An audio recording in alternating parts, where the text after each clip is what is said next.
Salam guys, Muaz Malik di sini. Hari ini kita akan bercerita berkenaan dengan Honor X90 lagi sekali. Aku rasa korang pun mesti dah tengok dah video first impression aku minggu lepas berkenaan dengan Honor X90 tu. So dalam video tu aku cerita banyak benda jugalah, terutama 3 core utama upgrade first in industry yang ada pada Honor X90 ni. Dan dalam video tu aku tunjuk jugalah footage berkenaan dengan briefing yang aku pergi masa Honor nak tunjuk kekuatan smartphone ni. Tapi masa aku upload video tu ada banyak benda yang aku masih lagi tak boleh nak cerita lah kan, sebab di embargo. So embargo dah tak ada, smartphone pun dah launch dah. Maka hari ni kita boleh cerita semua benda. Jadi sebelum aku nak cerita dengan lebih mendalam lagi, aku nak buat perbandingan sikit lah kan. Sebab ada yang tanya apa perbezaan, apa upgrade yang ada pada Honor X90 ni kalau nak dibandingkan dengan Honor X9C. Ada banyak sebenarnya. So kalau nak cerita, benda pertama adalah dari segi dia punya ketahanan lah. Sebab Honor X90 ni dia terima pensijilan khas. Nama sijil tu adalah Triple Resistant SGS Premium Performance Certification, yang mana dia tahan jatuh, tahan air dan tahan debu. Kalau dulu dekat X9C dia boleh jatuh pada ketinggian 2 meter. Untuk X9D ni dia boleh jatuh lagi tinggi, 2.5 meter. Lepas tu macam dekat Honor X9C dulu, walaupun dia ada protection 360 dekat dia punya smartphone, tapi dia punya ingress ketahanan air itu hanyalah IP65M. Berbeza dengan Honor X9D ni, dia ada banyak. Dia ada IP66, IP68 dan IP69K. Dan smartphone ni pun kira first dalam industri lah yang menggunakan IP rating IP69K ni. So maksud IP69K ni adalah dia lebih durable lah. Dia boleh tahan dengan suhu panas sampai 85 darjah Celsius. Dia boleh berfungsi dalam air sampai kedalaman 6 meter. Dan dia boleh survive masuk dalam air sedalam 1 meter selama 30 hari. Dekat X9C tak dapat lah benda ni. Lepas tu kapasiti bateri dia pun upgrade juga. Sekarang bateri dia lagi besar, 8300 mAh. X9C dulu kira besar juga, 6600 mAh. Tapi bila datang nak 8300 ni, 6600 tu terus jadi macam kecil lah. So dengan kapasiti bateri yang sebesar ni, memang first in industry jugalah kan. Mana ada smartphone kapasiti bateri sampai 8300 mAh. And dengan 8300 mAh ni, tak ada masalah lah kalau korang nak guna smartphone ni 3 hari tanpa charging. Kemudian dia punya penggunaan chipset dia pun upgrade juga. Sekarang dia gunakan Qualcomm Snapdragon 6 Gen 4. Kalau dulu X9C dia gunakan Snapdragon 6 Gen 1. So dengan penggunaan chip perprosesan yang baru ni, dia akan berikan boost yang agak tinggi lah, dalam 29% lebih powerful dari segi GPU dan 11% lagi powerful dari segi CPU kalau nak dibandingkan dengan Honor X9C. Dari segi dia punya size skrin depan, tak jauh sangat beza. Tapi perbezaan yang paling ketara adalah dari segi kecerahan skrin tu. Kalau dekat Honor X9C, dia punya peak brightness dia tu boleh pergi sampai 4000 nits. Tapi untuk Honor X9D sekarang dia boleh pergi sehingga 6000 nits. So memang skrin dia lagi terang. Dan perubahan yang paling ketara sekali adalah skrin sekarang dia flat lah. Dia dah tak ada dah design curve macam X9C dulu.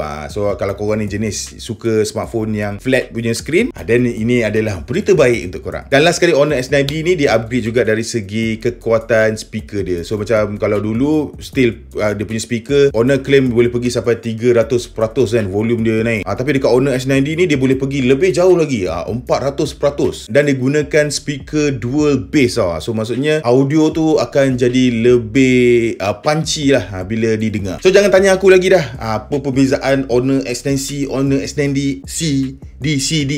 Aku dah cerita semua dah kat korang. Jadi sekarang kalau nak habiskan video ni kat sini, macam pendek sangat pula. Jadi meh lah sini aku cerita dengan lebih lanjut lagi berkenaan dengan Honor X9D ni. Jadi tadi aku dah bagi tahu kan, yang mana dia boleh jatuh pada ketinggian 2.5 meter tanpa rosak. Persoalannya, macam mana dia boleh tak rosak? Sebab kalau smartphone lain confirm dah berkecai. Jadi Honor X9D ni dia menggunakan teknologi Honor Ultra Bounce Anti-Drop Technology 3.0, yang mana smartphone ni dia ada rangka penyerap hentakan. Ada 6 lapisan protection kan. Contohnya macam skrin depan dia ni digunakan Corning Gorilla Glass Victus 2. Lepas tu dekat bahagian dalam tu pun dia ada gunakan teknologi non Newtonian liquid lah, yang mana digunakan untuk jadi macam absorber lah, untuk menahan hentakan. Kalau berlaku hentakan lah, dia dah macam absorber kereta lah. Lepas tu ada lah lapisan-lapisan lain lagi yang mana diinspirasikan daripada bullet vest. Lepas tu macam aku cakap tadi, dia first industri yang ada IP69K, so dia boleh kena air tu semua kan. Tapi apa guna dia boleh basah tu semua, tapi kita tak boleh nak guna skrin dia. Maka itulah datangnya AI Heavy Rain Touch dengan AI Glove Touch. So secara AI dia akan detect lah kalau korang gunakan glove ataupun korang menggunakan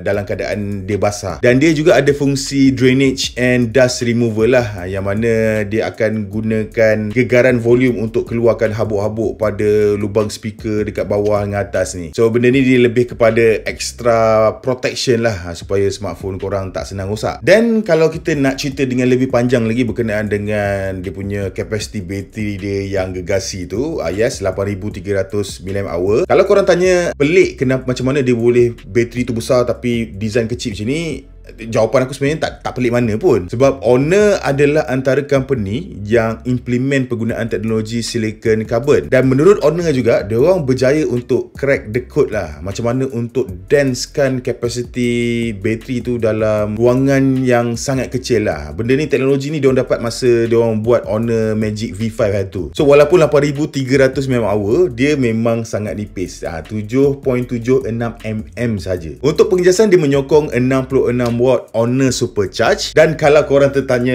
8300 mAh ni boleh tak kalau nak guna macam dia power bank, boleh, tak ada masalah, sebab dia ada reverse charge, yang mana dia boleh pergi sehingga 7.5 watt. Untuk performance kelajuan tu macam aku cakap tadi lah, dia gunakan Snapdragon 6 Gen 4. Aku rasa ini adalah benda yang paling korang akan suka lah kalau korang beli kan, sebab performance tu memang ada bump up lah. So kalau nak main game tu semua, memang akan jadi lagi extra smooth dan korang boleh letak grafik yang lebih tinggi lah. Lepas tu key feature lain selain daripada kecerahan skrin dia yang boleh pergi sampai 6000 nits tu adalah dia menyokong 120Hz refresh rate. Lepas tu dia juga didatangkan dengan Honor Eye Comfort Display Technology, yang mana aim dia adalah untuk meminimalkan eye strain dan improve korang punya comfort lah waktu bila korang gunakan skrin tu. Lepas tu dia juga ada 3840Hz risk-free PWM dimming, ada AI Circadian Night Display, ada defocus display, ada dynamic dimming display. Senang cerita dia ada banyak lah protection punya features lah untuk mata korang. Untuk kamera pula,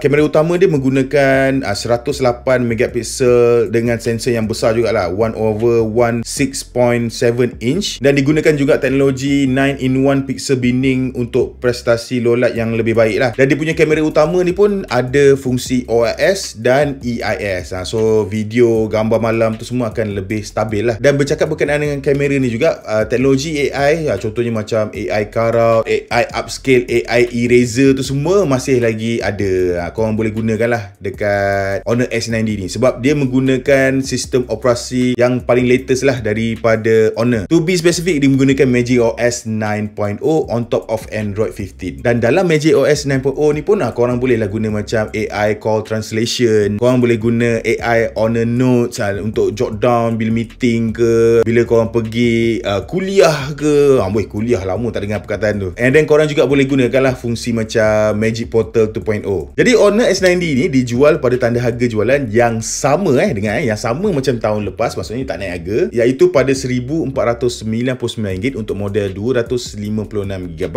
dan RM1,699 untuk model 512GB. So kalau korang berminat untuk beli Honor S90 ni, aku akan letakkan link dekat dalam description box di bawah. Dan lagi satu yang special, kalau korang beli pre-order daripada sekarang hingga 9 Oktober 2025 ni, korang akan dapat hadiah yang best. Dan hadiah ni kalau campur semua, dia bernilai RM1,146. Yang mana pertama, korang akan dapat Honor Pad X7. Korang tak salah dengar, memang korang akan dapat tablet secara percuma. Lepas tu korang juga akan dapat warranty lah, 365 hari front and back crack replacement. Lepas tu dapat satu lagi extra extended year warranty, dan korang dapat juga liquid damage protection warranty. Tapi dengan syarat korang kena pre-order lah daripada 24 September ni hinggalah ke 9 Oktober nanti. So tekanlah link dekat bawah ni kan, gila beli. Satu lagi aku aku lupa nak bagi tahu. Walaupun 8300 mAh, ada 6 lapisan protection tu semua, smartphone ni tak berat pun. Dia bawah daripada 200 gram. Aku rasa point ni pun penting juga, tapi itulah dah hujung video baru nak bagi tahu kan. Biasalah tu Muaz Malik kan, berterabur. Tak pernah je nak tersusun kan cerita semua benda. Jadi guys, aku rasa sampai di sini saja video aku untuk hari ini. Macam biasa, kalau korang rasa video ni best, jangan lupa untuk tinggalkan like dan subscribe. Kita berjumpa lagi di video yang seterusnya. Bye bye.